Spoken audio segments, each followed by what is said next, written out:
मिरज कुपवाड रस्त्यावर रमेश कुंभार यांच्या मालकीच्या महाबळ फार्म हाऊस समोर असलेल्या आर.के. फूड या खपली गहूच्या भुसाच्या गोडाऊनला सोमवारी सायंकाळी 4च्या सुमारास भीषण आग लागली। या आगीत जीवितहानी झाली नाही, मात्र मालकाचं मोठं नुकसान झाले। महानगरपालिकेच्या 4 बंबाच्या सहाय्याने अग्निशमन दलाच्या जवानांनी ही आग आटोक्यात आणली। या आगीचे नेमके कारण समजू शकले नाही, मात्र नुकसान मोठ्या प्रमाणावर झाले।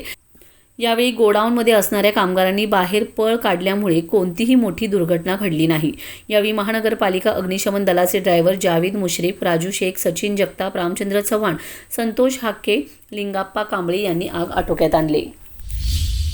आज आर.के. फूड्स येथे 4:51 वाजता आग लागलेली वर्दी प्राप्त होतात। तत्काळ घटनास्थळी 2 गाड्या घेऊन रवाना झालो। तो सदर आगीवरती दोन खेपा पाण्याचा मारा करून सदर आग ही आटोक्यात आणण्याचे प्रयत्न चालू आहेत। सद्यस्थितीत आग ही आटोक्यात आलेली आहे। कशामुळे आग लागली, काय आगीचे कारण नुकसान अजून काही समजू शकलो नाही। तरी किती नुकसान झाले असं अंदाजे नुकसान अजून काही सांगू शकत नाही। आपल्या गाड्या किती आल्या आता? गाड्या फायर पंप दोन फायर पंप इथे दाखल झालेले होते। बरं, आपली टीम समोर कोण? आमचे टीमचे वाहन चालक मोहम्मद अली शेख, जावेद मुश्रीफ, तसेच सदर घटनास्थळी 2 फायर बंब दाखल होते।